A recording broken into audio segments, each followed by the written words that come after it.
Welcome back to Blacklit Memory. Tonight, we walk among graves without names. 8 true stories from Appalachian woods where cemeteries move. Radios whisper from the dirt, and breath echoes beneath your floorboards. These are not legends.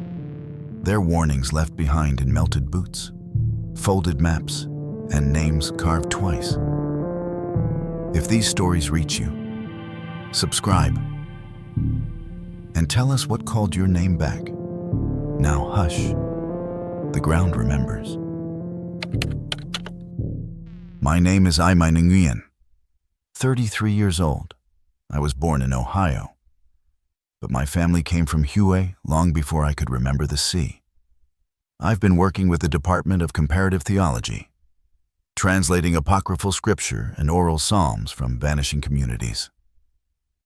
Most fragments fall apart in sunlight, but one hint led me south, into a stretch of land no one wanted to claim, just beyond Klamath, Kentucky.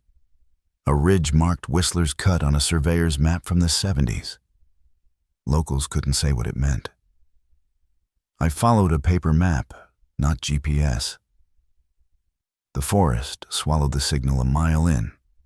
I found the clearing by accident or instinct. 3 standing stones and a triangle of moss, just off a sloped ridge where the light fell wrong. The middle one had lines chiseled deep across the face. I took a rubbing and noticed the meter of a psalm. But the grammar reversed itself line by line, not mirrored, not scrambled, unwritten in reverse. I don't mean it was nonsense, I mean it unraveled syntax itself.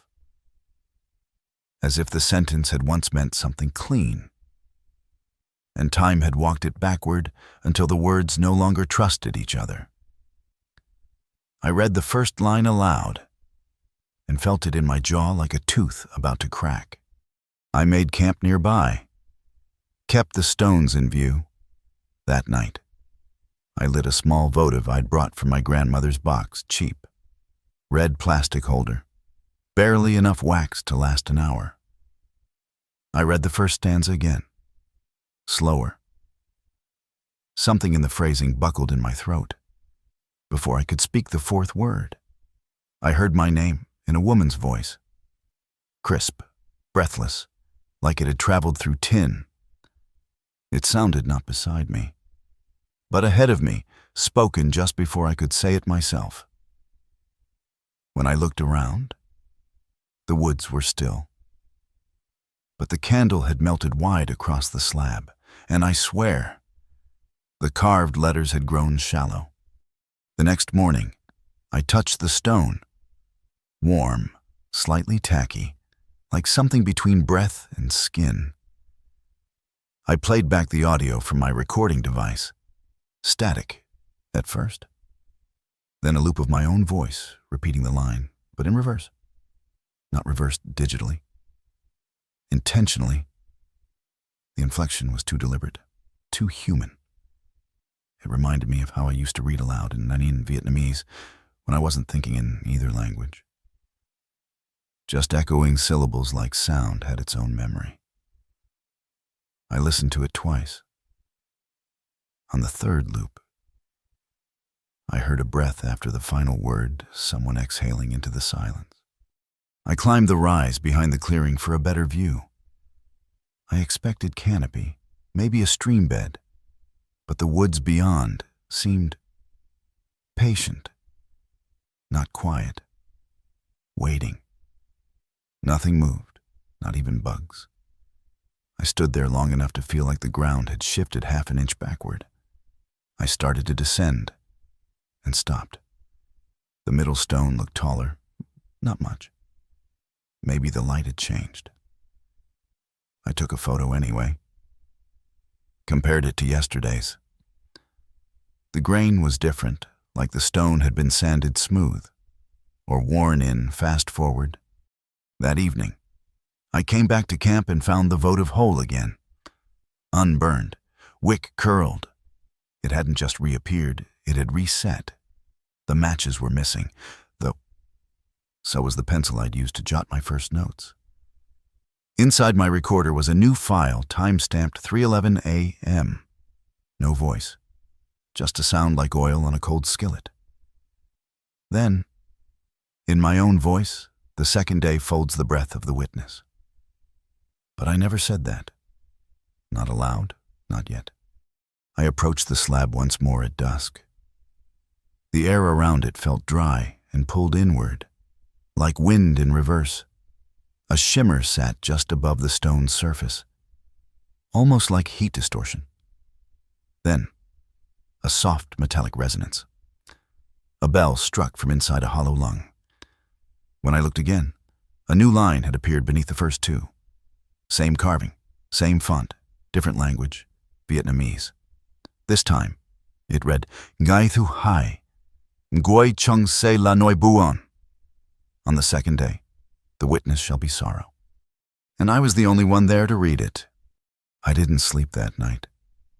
Every time I closed my eyes, I saw the line from the stone, its shape imprinted behind my eyelids, like frost patterns on glass. On the second day, the witness shall be sorrow. Not feel sorrow, not carry it. Be it. The sentence didn't describe me. It defined me. I sat up for hours, the recorder in my hand, waiting for another voice to claim my own. But nothing came. Only the pressure of a silence that felt held in place, like a dam against breath. By morning, the clearing looked wider.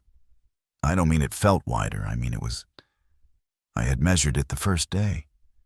23 paces from stone to tree line. Now it was 30. Some of the undergrowth had withered.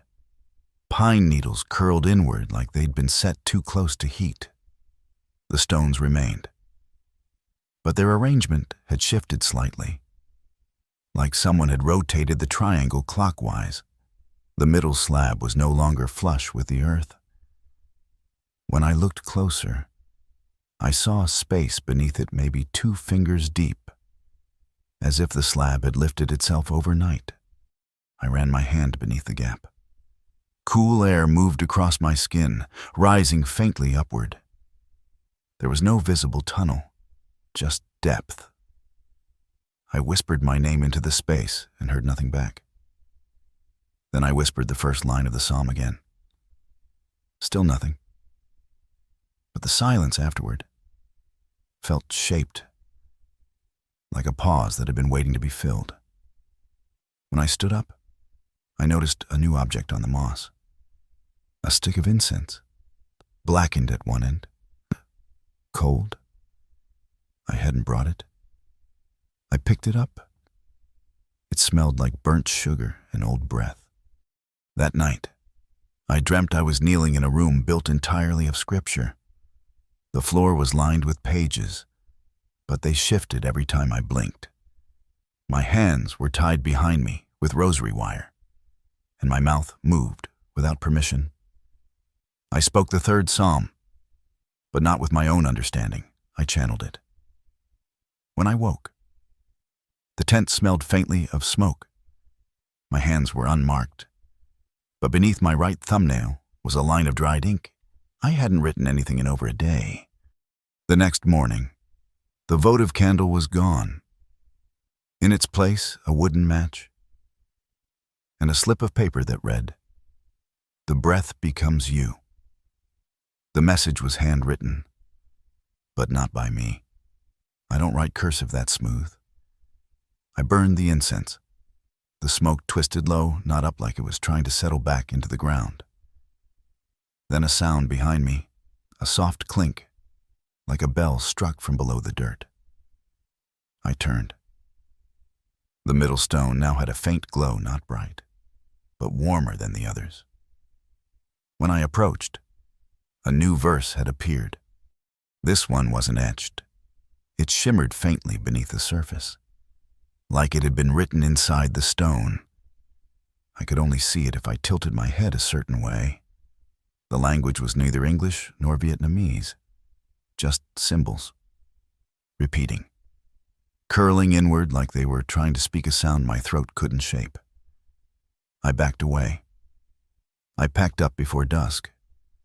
But even as I walked away, I could feel the clearing behind me shrinking, not fading, like it was folding in on itself, taking back everything I'd read. When I reached the road, my phone buzzed. One new audio file. Time-stamped 2:14 a.m. I hadn't recorded anything that night. I played it anyway. Static. Then breathing. Then my voice fainter. Hoarser than I'd ever heard it. The fifth psalm will not be written. It'll be worn. Then silence. And in that silence, for the first time in my life, I felt known. Not remembered. Not followed. Known. I left the clearing at first light and drove 2 towns over to find a public records office.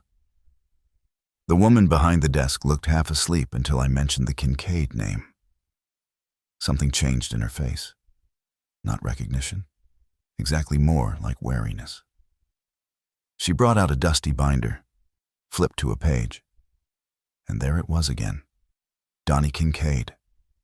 Born May 12th, 1996, but under deceased. It read August 4th, 2016. I told her I was alive, standing right there. She didn't look convinced, just said, "You should talk to archives." I asked where that was, and she pointed toward the woods. I didn't go back right away. I needed time to think, to line up what I knew I was adopted. My records were sealed. I'd found a grave with my name and my birth date and 2 burial entries, one of them 20 years in the future. But what chilled me wasn't the dates. It was the soil. It had been disturbed recently, like the grave had been opened or was still waiting. I started having dreams. Not nightmares, just dark. I'd be standing waist-deep in cold water, holding a shovel, and someone would whisper, "Again," from the shore. I'd wake up sore, like I'd been digging. By the 3rd day, I went back. I told myself I'd just photograph the grave again, get more proof, compare angles. But the clearing had changed. There were still 5 stones, but mine had moved. Not much. Maybe a foot forward, maybe turned 10 degrees clockwise. But enough. The earth looked fresh again, this time with a narrow slit like something thin had pushed up from underneath. I called out, half joking. Anyone home, the trees didn't move. But from the leftmost stone, I heard a voice low, male, faintly amused. "Took you long enough?" I spun around. Flashlight cutting across trunks, moss, brush, nothing. No footprints. The voice hadn't echoed. It had come from inside the clearing. I took 1 photo, just 1, and left. When I looked at it later, I saw something else, a shadow leaning against the grave with my name on it. Not behind it, against, as if the stone had grown its own silhouette. The shadow didn't match my shape or my stance, and no matter how many times I darkened or brightened the image, that outline stayed darker than it should have. The next night, I woke up in my motel to find dirt on the carpet just beneath the edge of the bed. A small pile, shaped like the toe of a boot, had scraped it forward. There was no mud on my shoes, no soil in the hallway, and taped to the inside of the door was a single printed phrase. "Reburied means returned." I tore it down and left that morning. No plan, no destination. I just drove until the sun felt unfamiliar behind me. I haven't told anyone. What would I say that I found my own grave? And it's counting down to a second burial that I may have already been buried, once I've tried burning the photo, deleting the file. But every time I do, the image comes back on the dashboard screen, inside old notebooks, once even tucked into the lining of my coat. There's always a timestamp in the corner, August 4th, 2036. And I've started hearing something new on the tape, faint shoveling. And then my voice, just above a whisper again. I left the clearing at first light and drove 2 towns over to find a public records office. The woman behind the desk looked half asleep until I mentioned the Kincaid name. Something shifted in her expression, not recognition, exactly, but caution. She pulled a ledger older than me from a drawer and turned a page like it knew where I was going. There it was, again Donnie Kincaid, born May 12th, 1996, under deceased. It read August 4th, 2016. I told her I was standing right there, breathing. She didn't argue, just said, "You should speak to archives." I asked where that was. She glanced out the window and said, "You already did." I drove in silence for hours, trying to figure out whether this was a prank, a glitch, or something older. That stone slab knew too much. It knew how I spelled my name. It knew a date I never told anyone. I started having dreams. Always the same place, shallow water, cold like runoff. I'm holding a shovel, and someone's whispering from the far bank again. The voice never rises, just repeats, patiently, like it's training me. I wake sore, mud under my fingernails. Once I swore there were pine needles in the sheets. I returned to the clearing on the 3rd day. Something was wrong. The 5 stones were still there, but mine had shifted. The angle was off, turned slightly inward, as if the stone had begun to watch. The soil around it looked lifted like pressure had pushed it from below.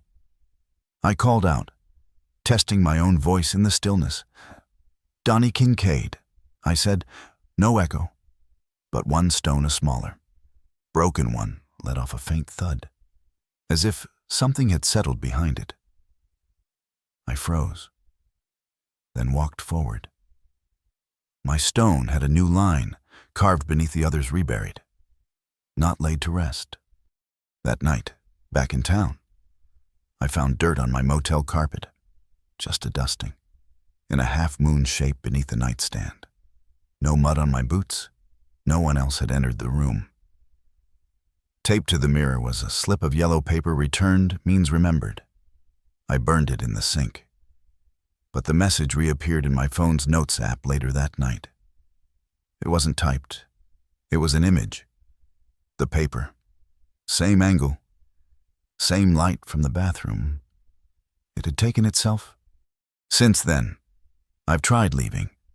Different routes, different states. Doesn't matter. I get nosebleeds exactly 3 miles past the county line. My GPS reroutes me toward Bellshade. No matter what address I plug in, I've stopped sleeping through the night.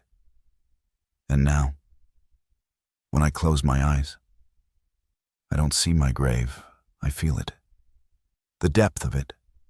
The walls of pine boxwood. The scrape of fresh soil above. I think I was buried in 2016. And I think something brought me back. But not as I was. As something waiting. The audio from my last visit confirms it. It starts with wind, then footsteps, then shoveling, then my voice. Low and breathless this time, deeper. This time, let me stay. Name's Benji Hall. I'm 29, born and raised in Tennessee. 3rd-generation timber scout. Most of the work is legal. Some's just tolerated.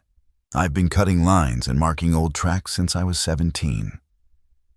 Never had trouble finding my way back until the fall we returned to Forgotten Pass. That stretch of ridgeline sits half invisible on topo maps. And it earned its name honest. It's not haunted. People say, just overlooked. I was headed back to a spot we'd used years ago, a crude hunting cabin tucked above a shale run.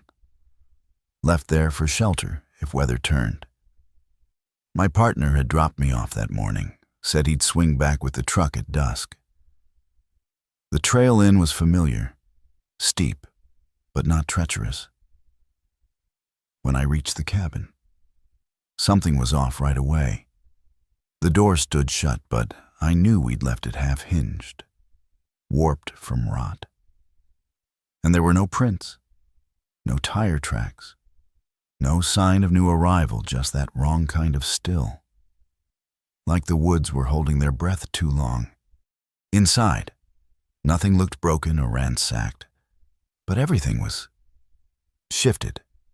The cot was on the wrong wall, the tin stove was turned east instead of west, and the first aid kit we'd nailed to a beam had been unscrewed.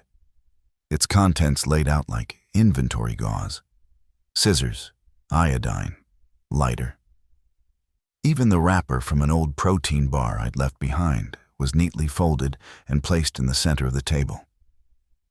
I should have left right then, but the sky had gone heavy and pale, and the drop in air pressure made my ears ring. So I stayed. I set up camp near the cabin instead of inside. That night, I ran a battery check on my gear. When I listened to my field recorder, it played back something I didn't remember capturing: a breath, a low exhale. Then a voice mind saying, "Found it." I never said that. Not out loud. I checked the timestamp, 1:34 p.m., the exact moment I'd stepped onto the cabin porch. I didn't sleep much. Around 3 a.m., I heard movement inside. Not footsteps, just pressure shifts of wood creaking like someone was walking in slow circles. When I checked, the cabin was empty, but on the inside wall, someone had used charcoal to trace a circle around the cot. 8 loops, unbroken, and beneath it, the words, "Still warm." I woke stiff, back sore from sleeping half in the dirt. The cot inside stayed untouched. I couldn't bring myself to step over the circle again. The air smelled like charcoal and old pine, burned but not fire-touched. At first light, I made a sweep around the cabin, hoping to find signs of who'd been there. No boot prints, no food wrappers, just the sound of dripping water from a seam in the gutter. I swear it wasn't there yesterday. That's when I noticed the wind, or rather the lack of it. Not a branch moved, but the smoke from my coffee rose straight, then curled right back toward the cabin like it was being drawn in. I turned on the recorder again. This time, I kept it live, walked through the clearing, talking to myself, trying to make sense of the layout. When I played it back, everything sounded normal until I reached the line where the cabin wall meets the slope. There. My voice cut out, replaced by a whisper. Same tone, same cadence, but not my words. Let me lie where I was turned. Then the crunch of pine needles. Then silence. I stepped away fast, heart hammering, and turned to see that same wall now stained faintly black from halfway up, like water damage had set in overnight. At noon, I packed to leave. Trail was easy to follow downhill, or so I thought. But within 20 minutes, I looped back, not to the clearing, but to the back of the cabin. A different angle. I'd never seen it from this side. A second window I didn't remember. Inside a cot, identical to the first, same placement. But the blanket had a different fold, a different stain. I backed away slow. I didn't blink until I was halfway down the ridge again. The third loop broke me. Same trail, same trees. But every time I circled back, the position of the cabin changed slightly. East-facing, then north, then slightly canted like it had been dragged. I tried marking trees, stacking stones, old tricks from training, but they never held. One mark vanished while I was still inside of it. Another flipped direction. Even my compass needle stuttered, pulsing inward, like it wanted to point nowhere. That night, I didn't sleep. I kept the recorder running on a loop, and sometime after midnight, it picked up something. A second voice, not mine, not nearby, from inside the cabin. It whispered in threes, still warm, still warm, still warm. I checked the cabin again, and there it was. The cot now had an indentation, as if someone had just stood up, and on the floor beside it, the protein bar wrapper, crumpled now, greasy. I left at sunrise. Didn't wait for my partner. I followed the sun itself, east until I hit gravel. It took 5 hours. I don't remember how I crossed the same ridge 6 times. I don't remember drinking water. But I remember what I saw before I broke through the tree line. A second clearing smaller, tighter like the one I'd slept near. With a second cabin, identical, empty, waiting. I didn't stop. I've since checked old forestry maps, satellite views, even asked locals. No one recalls any cabin ever built in Forgotten Pass. Not legally, not even by squatters. I still have the audio files. There are 7 of them now, 1 for each loop I made. And in the last one, my voice says clearly I was warm. Now I remember. My name's Sarah Lorne. I was 28 when I took the job near Big Stone Gap, helping track illegal logging routes along the ridges between Virginia and Kentucky. Most days, it was paperwork. But once a month, we'd do a field sweep marking trails, checking for fresh tire grooves, making sure no one had started carving out access roads in protected zones. I liked it out there. It was quiet, deliberate. The trees didn't need small talk. But that week in October, something started answering back. The wind was wrong first. It was coming uphill in steady bursts, carrying dried leaves and cold with it, but only from one direction. West. And every now and then, it carried something else, a word, sometimes my name. Crisp, clear, and close, like someone speaking through cupped hands just beyond the line of sight. I radioed for a signal check. Nothing. Static. Then silence. My partner, Mason, was out of range for the day.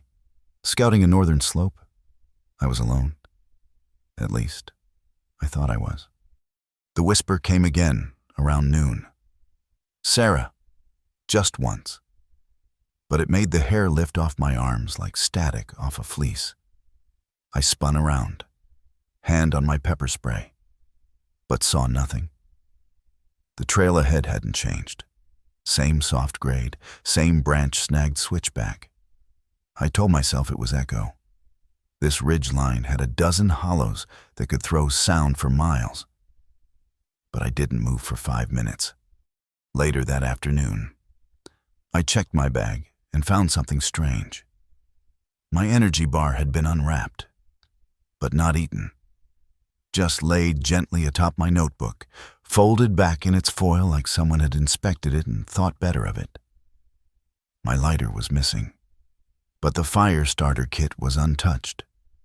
The map I'd stashed at the bottom of the pack was now on top, and the little tag I'd sewn into the inner lining my initials had been cut out.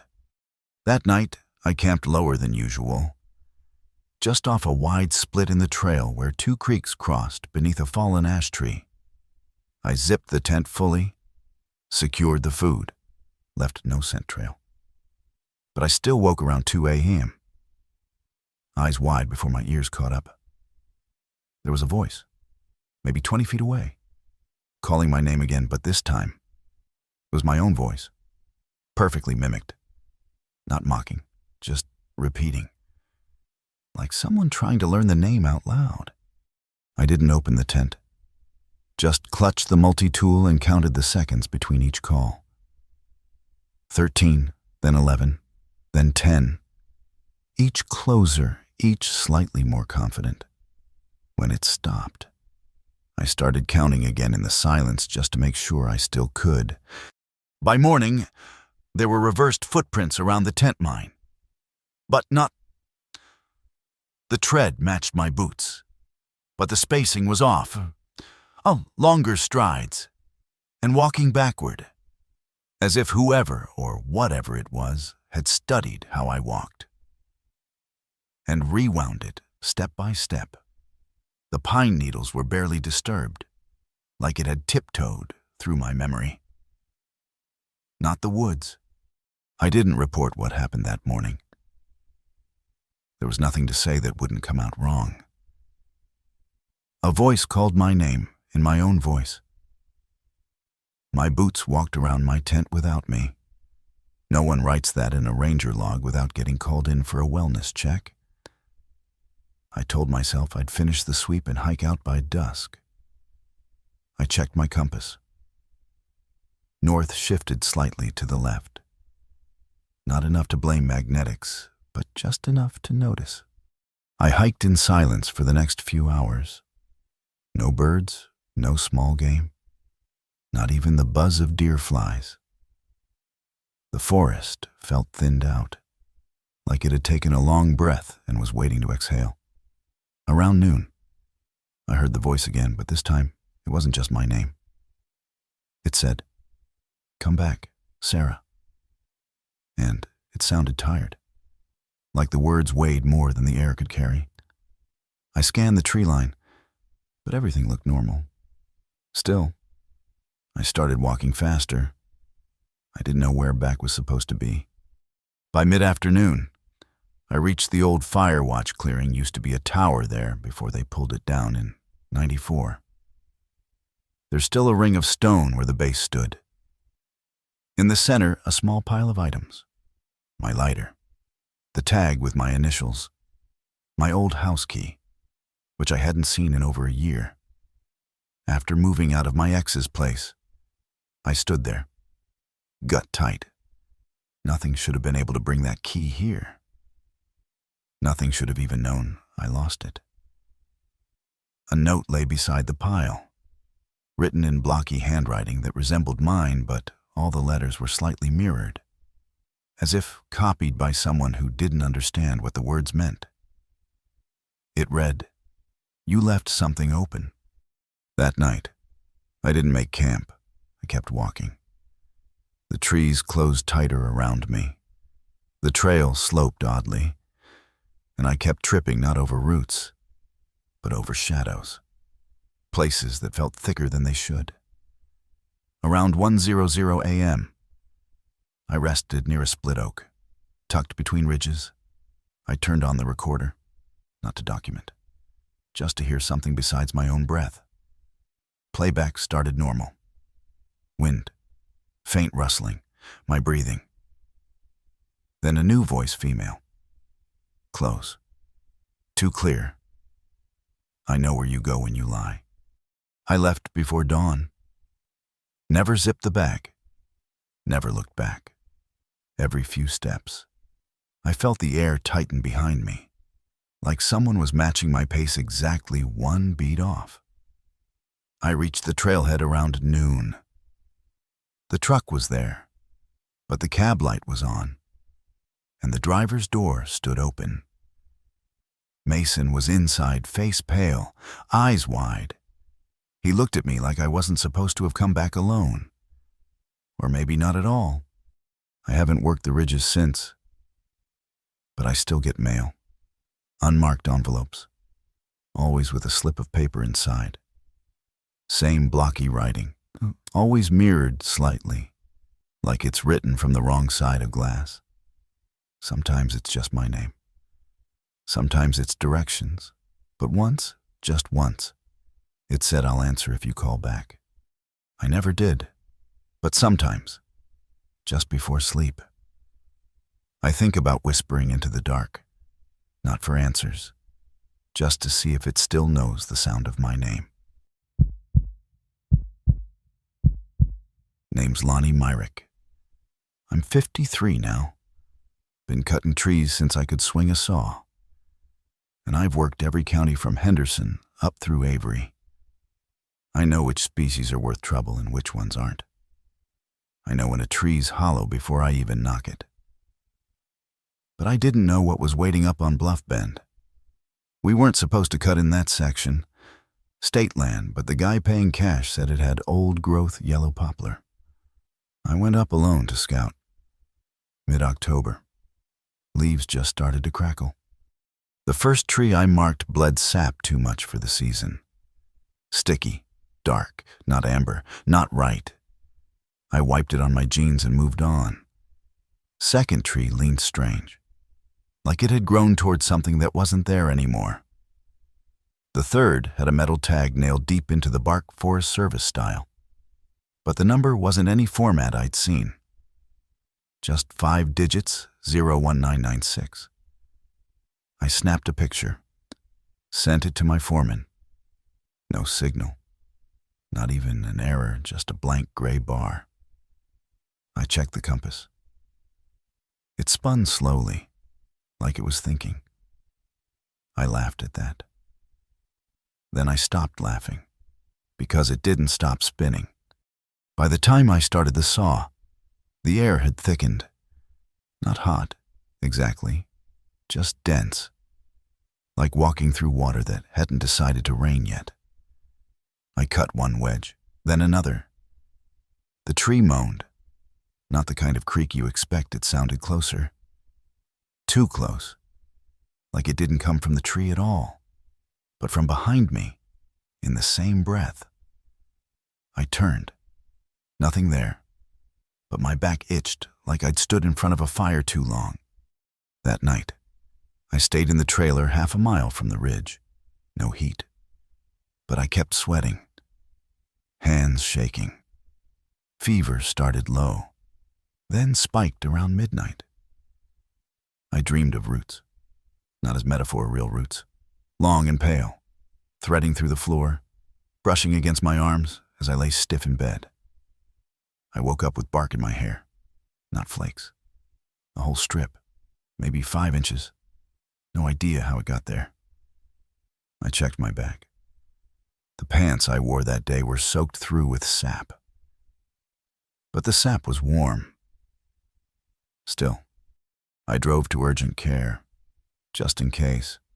They ran tests, Lyme, flu, COVID, the usual roster. Nothing came back. Doctor told me to hydrate and rest. But I knew that feeling. I'd had a tick bite once that gave me meningitis. This wasn't that. This was like the heat was coming from me, not fever, but friction. Like something inside was pushing outward against my skin. I went back the next evening to mark the cut site for good. As I approached the ridge, I noticed cigarette smoke in the air, burnt, bitter, but familiar. My old brand. I quit 10 years ago, but the smell hit like it never left. I followed it, thinking maybe one of the crew had come up without telling me. But there were no tracks, no boot prints in the dust. Just the smoke curling from behind the tree I'd cut, vanishing the moment I stepped around it. And on the stump, something knew my initials. LM, carved faint but clear. I never marked it. I didn't finish the cut. I walked backward down the trail, never turning my back on that stump. And as I reached the truck, I felt it, that same internal heat, rising like a blush. Except it wasn't shame. It was a warning. I started the engine. The dashboard flickered once, then displayed a single message where the odometer should have been blood warm. I should have stayed away after that message on the dash. But 2 days later, I was back up Bluff Bend. Couldn't tell you why. The fever had broken, but the heat inside hadn't. It was like something was pulling me back, not with a force, but with familiarity, like the way your body remembers a path your mind forgot. I told myself it was just unfinished work. That tree still needed dropping. But I didn't bring the saw this time. Just the field knife and a flagging tape I never unspooled. The forest greeted me quiet.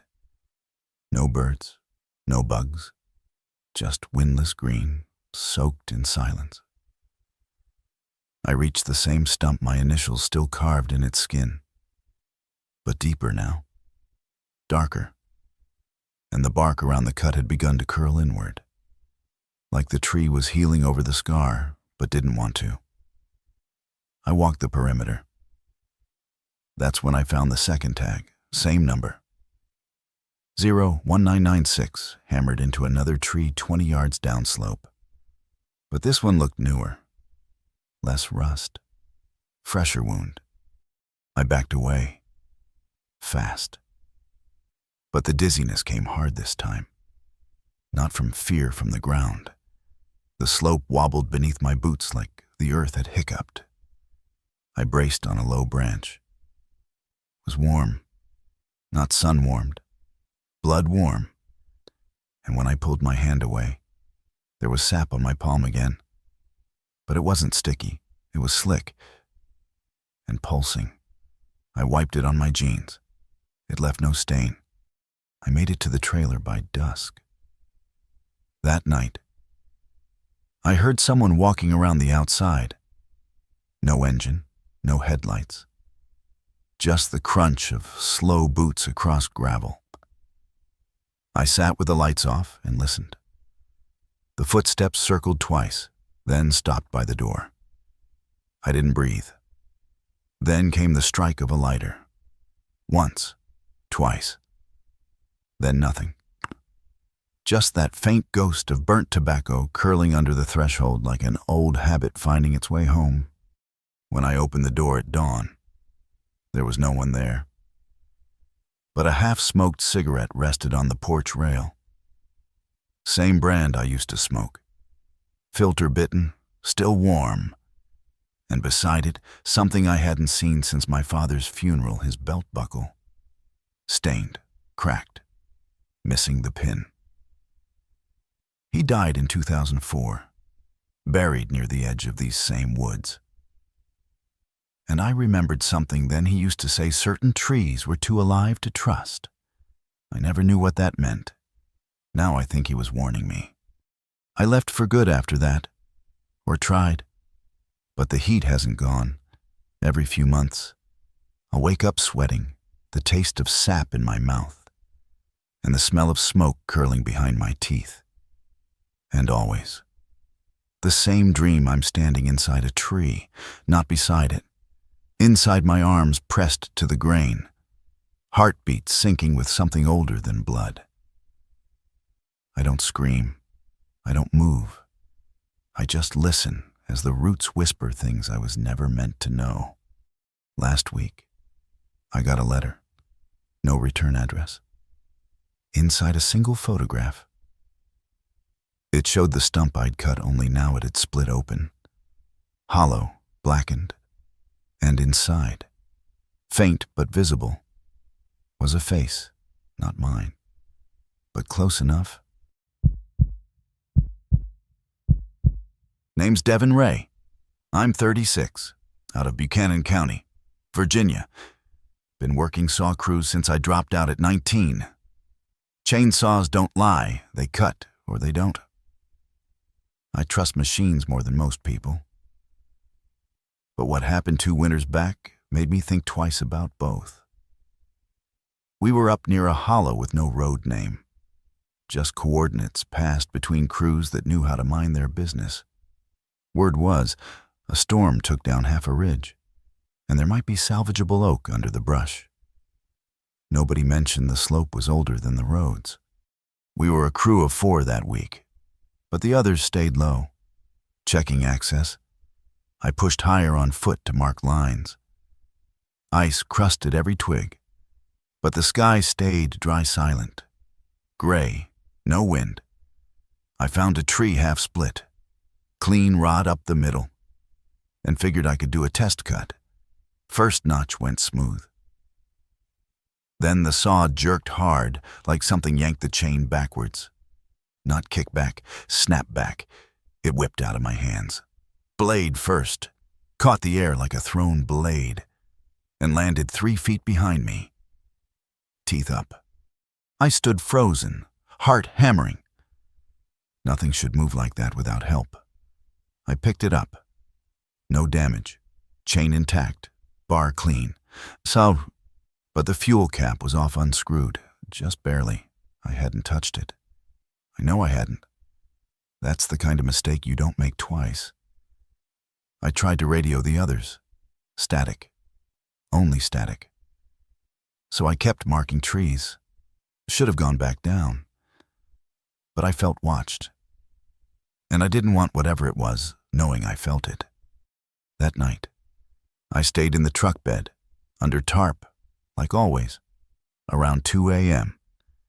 I woke to light low, flickering, like someone walking through the trees with a headlamp. But when I peeked out, I saw no person, just a light bobbing between trunks. I called out. It stopped, then turned off. Dead dark again. I waited. Didn't sleep again that night. In the morning, I found something in the dirt beside the tree I'd cut. A glove. Not mine. Not any brand I'd seen. It was old leather, stitched by hand. Inside the glove, a coin. Too smooth. No markings. Cold like it had never been warm. I dropped it. Heard it hit the earth once. But when I looked down, it was gone. That afternoon, I checked the saw. Something had scratched a line across the blade casing. One word again. I hadn't said that word to anyone, not recently. But in my head, I'd whispered it the moment the saw snapped back, like some part of me knew it would. I didn't tell the crew about the scratch on the casing. What could I say that a saw wrote back? I just cleaned it, double-checked every bolt, and finished the day pretending not to flinch when the motor idled too smooth. We cut 7 trees that morning. 6 fell straight. The 7th twisted mid-drop, like its center had shifted in the fall. It missed me by inches. When I looked at the stump, there were no rings. Just one solid dark core, like a muscle, and I swear I heard it throb. That night, I parked farther down the hill, closer to the gravel runout. I figured distance might make the dream stop. But they didn't. This time, I wasn't in the woods. I was beneath them, pressed tight in soil, staring up through roots like lattice. Something above me whispered pull, and I felt the chain wrap around my wrist, not tight, but waiting. I woke cold and sweating, hand wrapped around the saw's handle like I'd never let go. When I checked the saw again, the scratch had changed. It still said again, but now below it, a faint second line. You cut me first. I walked half the ridge trying to find logic, find reason. Maybe some prank. Maybe someone trying to scare us off a valuable plot. But the more I searched, the more I noticed something stranger. Every tree we'd marked showed signs of past trauma. Old cuts, scarred bark, nails rusted deep, like someone had been trying to kill them slowly for decades. And the trees had simply refused. One of the guys, Manny, said he saw someone standing still on the tree line that evening. Tall, coat too long, face wrong. Said he blinked and it was gone. I didn't laugh. Just handed him the keys and told him to keep the truck warm. But when we packed up the next morning, the truck wouldn't start. Battery fine, fuse box fine, but the ignition just clicked. Then the saw in the back seat revved once by itself. No fuel, no pressure, just one clean, angry snarl. We hiked out. Took us 3 hours. I I never looked back. But I felt the pull of it, like the saw was calling me. Not as a tool, but as a wound. I left the equipment, left the truck. Never went back. A week later, I got a small package in the mail. No return address. Inside the scratched saw casing, cleaned, still bearing the words, and beneath it, a slip of paper, written in oil-streaked pen. If it bleeds when you cut it, don't cut it again. Sometimes I still hear the motor start. Not in dreams, real sound. Like it's just behind the tree line. Like the blade never stopped spinning. Like it's waiting for me to admit the truth. I didn't drop the saw that day. I let it go. I'm Reggie Dale, 37. Been working woods my whole life, first for a logging outfit, then private contracts. Boone County's got more old growth than people realize, especially near the Saddleback ridges west of town. Most of it's locked behind fences or bad history. But a guy I knew said there was a stretch of undeclared land with black walnut tucked between 3 hills. No GPS coverage, no rangers. He'd seen it once. Called it the Still Cut. Said the path in was easy, but it never stayed. I found the trail early one morning. It was clean, like something had brushed it open just for me. A perfect line through the underbrush, about 6 feet wide. Pressed flat but not muddy. No animal prints, no human signs. Just an unnatural order, like the woods had parted on cue. I marked the entrance with pink flagging tape and cut a few sample branches for testing. By dusk, I was back at the truck. All good. The tape fluttered right where I left it.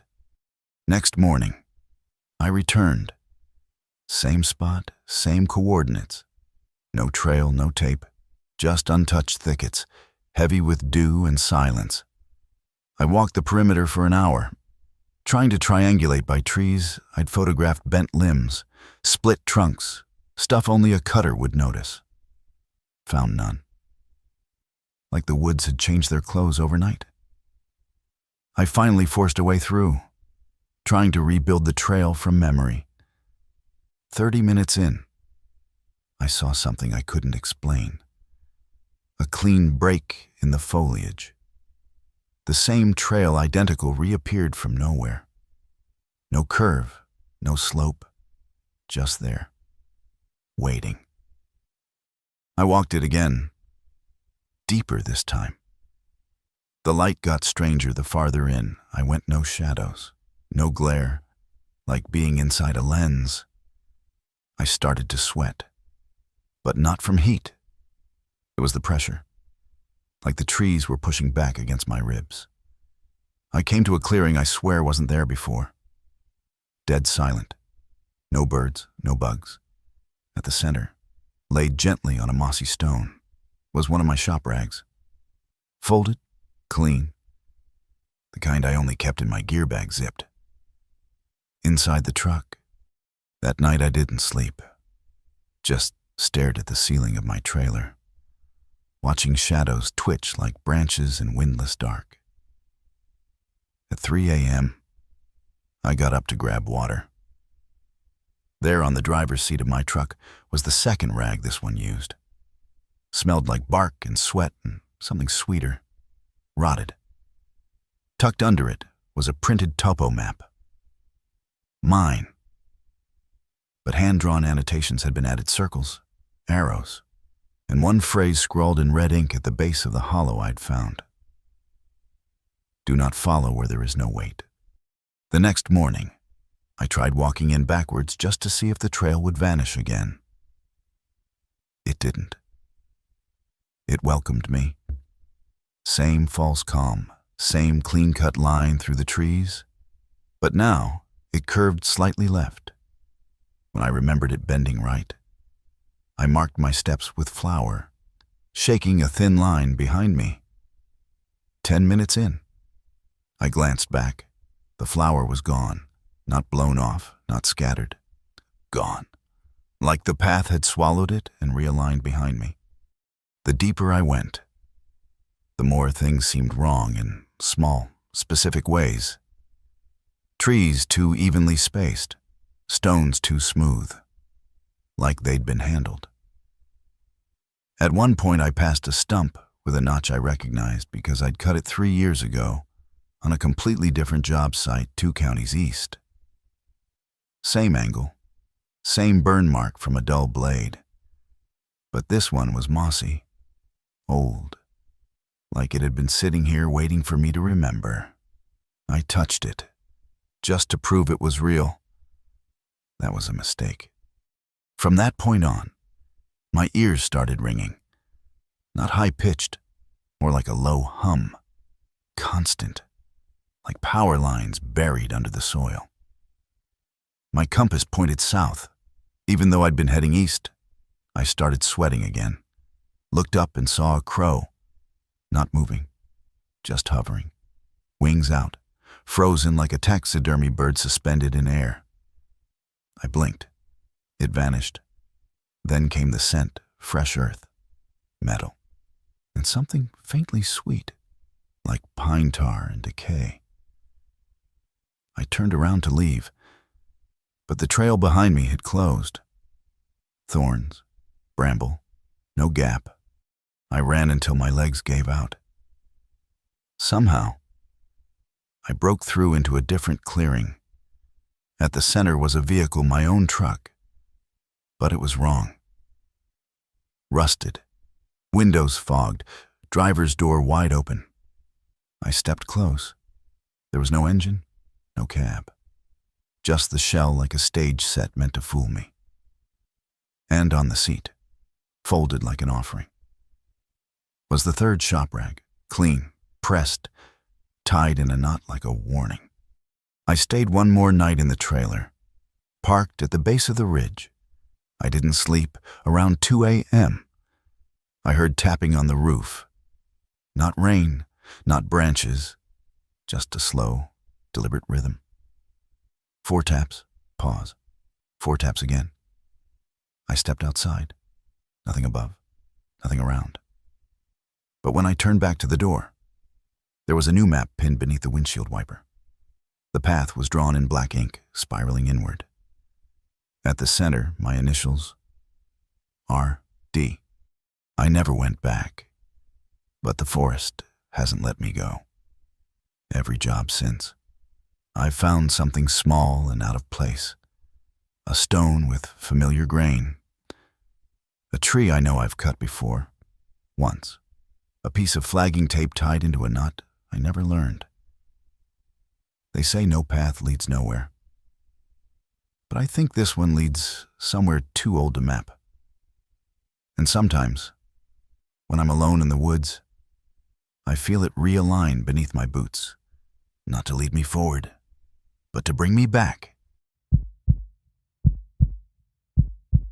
My name's Jeb Colley. I'm 34, born and raised near Saltville, Virginia. Most of my work now is contract timber assessments, but I started out doing survey support for park services. That's how I got used to radios. I trust them more than phones. They either talk or they don't. And sometimes, when they shouldn't, they still do. The first time I picked up the transmission from Smokehide, I thought it was a glitch. That fire tower was condemned back in '98 after a lightning strike twisted half the frame. They pulled the staff, shut off power, and pulled all gear. I was 20 minutes out, hiking alone, checking on boundary markers for a state timber contract. No signal, no bars, just my old Midland clipped to the pack. On scan, static for most of the climb. Then a burst loud, clean, unmistakable. A man's voice, monotone but urgent, cutting through like it was live condition red. Repeating condition red, coordinates follow. The line clicked, then came a series of numbers. I stopped walking. Those numbers were familiar. They matched my exact location. I replayed the message. Same cadence, Same cold delivery. It sounded analog, not bounced through a tower, but local, like it was coming from a quarter-mile away. I switched bands, ran a spectrum scan. Nothing else on air. Just that loop, every 6 minutes, always with my location. But each time, the numbers drifted. Not far, just a few meters off, like something was tracking me in real time. I pulled the battery and hiked faster. Later that night, camped near the old smoke line ridge, I turned the unit back on. Same frequency, same message. But now, the coordinates weren't mine. They were my brother's. I recognized them from his last known GPS ping. He disappeared in these woods 6 years ago during a solo survey. We never found him. The tone of the message hadn't changed. But after the 4th repeat, there was a pause, a breath. Then the voice said, "Respond." I didn't. I turned it off. Laid in my bag and stared at the ceiling of the tent, not blinking. At 2:14 a.m., the radio powered itself on. I didn't touch it. The screen glowed, silent. Then, softly, Jeb, just once. Not my voice, but it knew it. It wore it. In the morning, I found the antenna twisted clean off. Not snapped, twisted, like someone had unscrewed it with too much force. The connector port was melted slightly, curled in on itself. I checked the unit's log. All the transmissions were gone wiped, except one new file, saved under a 4-digit name 2036, my brother's projected death year, based on missing person records. I took the radio to a buddy in Grundy who used to work ham full-time. I didn't tell him everything, just that I picked up an old fire tower frequency and wanted a trace. He opened it up, shook his head. "Receiver's fried," he said, "but something pushed it too far before it burned out, like it was pulled, not overloaded." He pulled the storage chip and found the one file I couldn't erase, 2036.wav. We played it through a monitor. At first, it was just the same voice. Condition read, "Respond." Then the sound glitched. And behind the words, "too low to catch the first time," was my brother's voice. Just 3 words. Whispered like confession, I stayed warm. I couldn't explain that. My brother was the cautious one. Always had extra fuel. Backup flares, triple-checked coordinates. If he stayed, it wasn't by accident. I asked my buddy where the signal could have come from. He hesitated. Said there were 2 sources pinged. One near Smokehide Tower. The other somewhere below it. Deep. Like a relay had bounced up from beneath the ground. If there's cabling down there, it's pre-2000 CES. Buried line. Maybe. But to still be active, he didn't finish the sentence. I went back. Took nothing but the radio shell, flashlight, and a strip of cloth from my brother's old pack. I left the truck at the smoke line gate and hiked in through windless dark. I didn't turn the radio on. I didn't speak. But something was waiting. When I reached the tower base, just a skeleton now.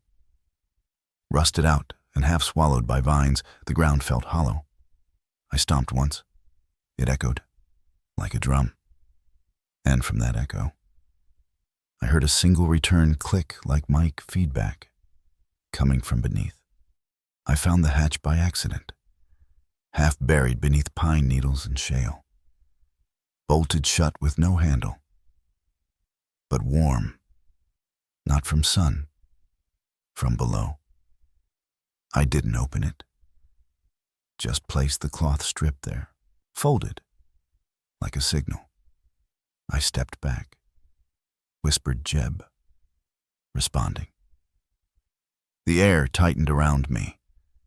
A breeze rose not from the forest, but straight from the hatch. It smelled of battery acid and pine resin. I left and never spoke of it again. But sometimes, the radio turns itself on.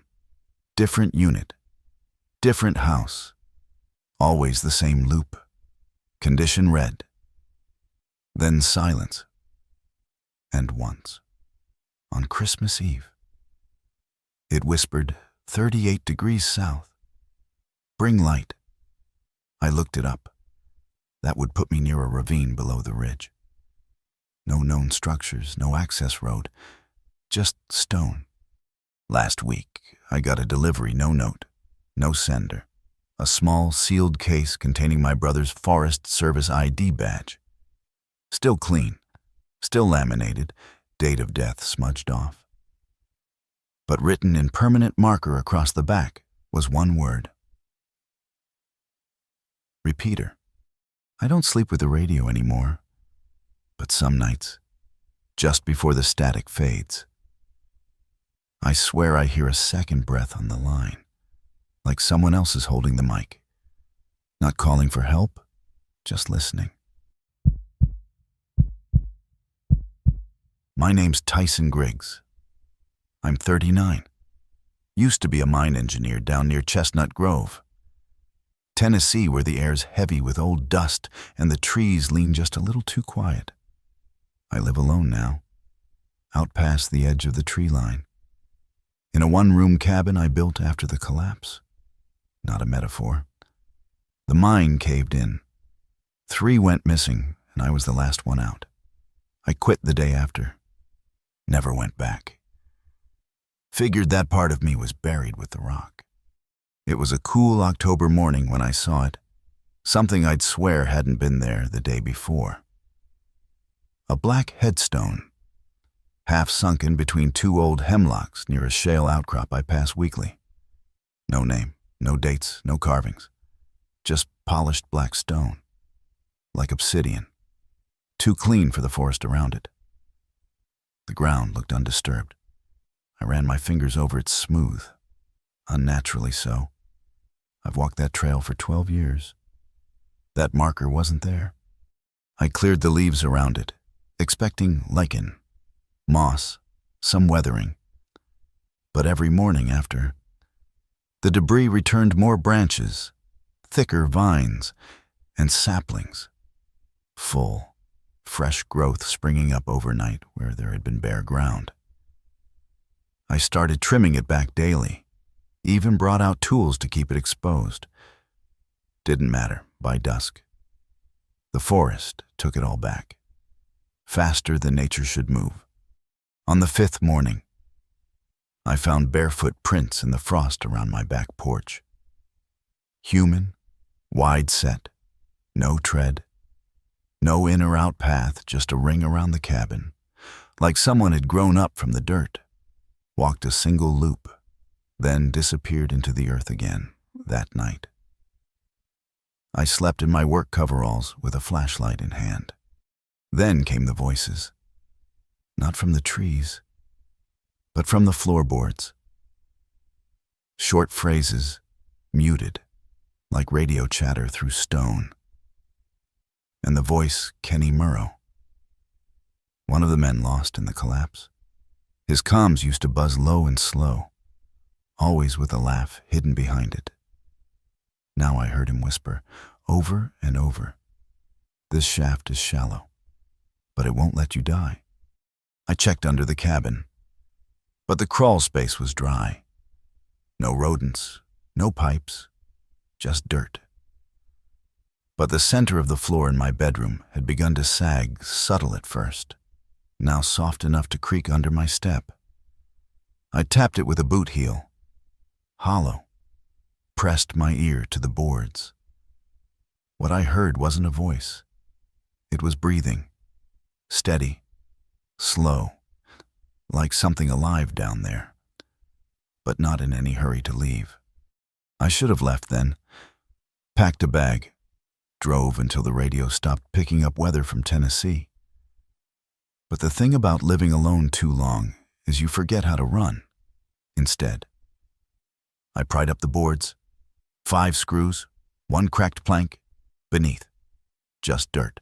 No tunnels, no root clusters. Just soil packed too smooth, like it had been sifted. And in the center, flush with the ground, was a second marker. Same size, same stone. But this one had writing. My name. Date of birth. And underneath, no death date. Just the words interred, not ended. I didn't sleep that night.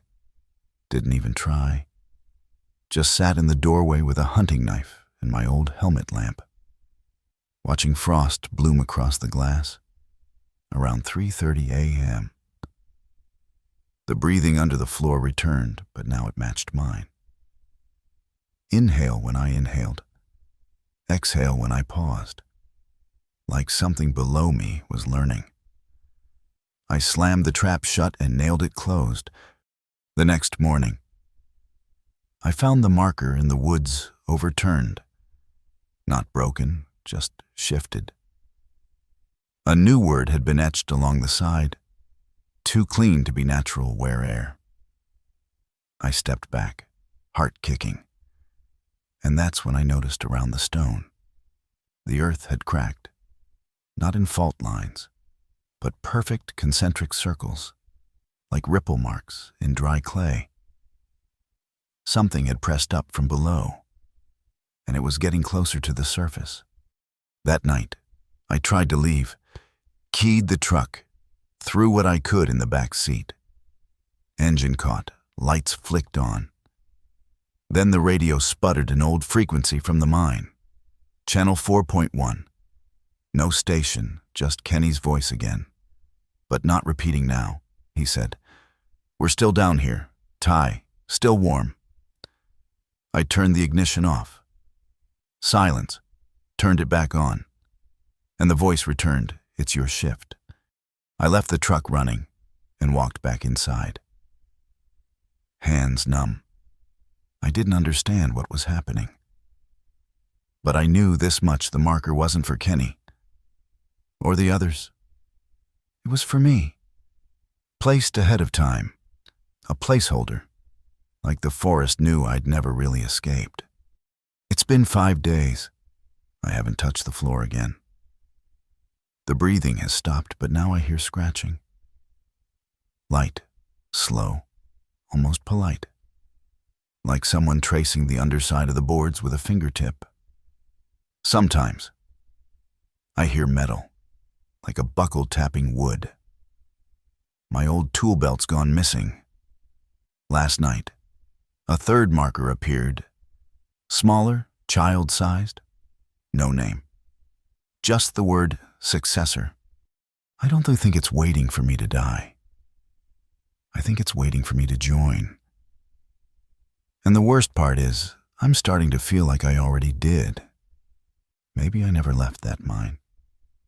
Maybe this is the last breath echoing through the shaft, looping forever. Just warm enough to fool me into thinking I'm still alive.